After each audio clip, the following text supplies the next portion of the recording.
Finding the amplitude. अगर आपको कोई एसएचएम की इक्वेशन 5 साइन ओमेगा टी दे और आपसे एम्पलीट्यूड पूछे तो आंसर क्या होगा? 5। सही, मैंने करवाया हुआ है। अगर आपसे 5 साइन ओमेगा टी कॉस और 4 कॉस ओमेगा टी पूछे तो एक शॉर्टकट करवाया था। साइन और कॉस में रिजल्टेंट एम्पलीट्यूड क्या होगा? साइन के कोफिशिएंट का स्क्वायर और कॉस के कोफिशिएंट का स्क्वायर। आंसर सही है, हर स्टूडेंट ये करके गया। इसका आंसर क्या है? ये मैं दिखा नहीं रहा सोल्यूशन। इसका एम्पलीट्यूड क्या मार्क करके आओगे? ये पेपर में आया हुआ है। ओके, एक आंसर 3। कितने लोग बोलते हैं इसका आंसर 3 है? कितने लोग बोलते हैं ना?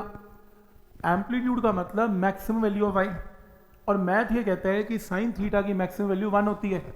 और अगर मैं यहाँ 1 पुट कर दूं तो 7 और 3 मिला के क्या होता है? 10। तो कितने लोग बोलते हैं 10? ये लॉजिक सही मानते हैं? कितने लोग बोलते हैं 3? कितने लोग बोलते हैं 10? और कितने बोलते हैं 7? नहीं, या मैं तो डॉक्टर बनेगा या नहीं बनेगा, या सीट मिलेगी या नहीं मिलेगी। 1 10। कितने लोग 10? क्योंकि साइन थीटा की वैल्यू मैक्सिमम वैल्यू 1 हो सकती है, ऐसा सही लॉजिक है। आंसर बस एक आंसर पे टिक करो, डिस्कशन बाद में करेंगे। ऑनलाइन कोई बोलना चाहे तो 3 7 की 10 10 3, इसका आंसर 3 है। डिफरेंशिएट से क्या होगा? y की मैक्सिमम वैल्यू आ जाएगी।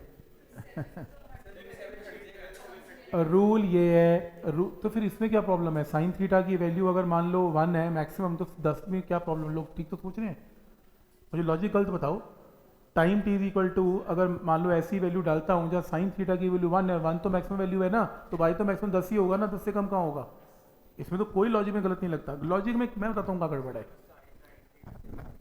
नहीं, मैं बताता हूँ इसमें लॉजिक लॉजिक लॉजिक लॉजिक सुनो। लॉजिक ये है कि कायदे से ऐसा मन करता है कि 10 मार्क कर दें, लेकिन एम्पलीट्यूड एसएचएम में हमेशा कहां से ली जाती है? From mean position.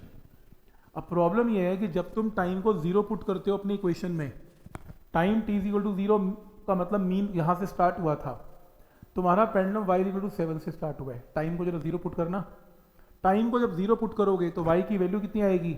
7। अब तुमने ये सुना होगा, shifting of origin, non medical वालों ने सुना हुआ है कि तुम y इक्वल टू 7 से कहानी स्टार्ट कर रहे हो। तुम्हारी कहानी तो 0 से स्टार्ट होनी है, तो तुम उसमें से 7 पहले माइनस करोगे, तब तुम पहले मीन पोजीशन बनाओगे। मेडिकल वालों के लिए भी बात करता हूं मैं। तो क्या करोगे? 7 को लेफ्ट की तरफ ले जाना, मतलब आपका मैक्सिमम वैल्यू नो डाउट 10 आ गया। मैं ये नहीं कह रहा कि 10 नहीं आया, 10 आ गया।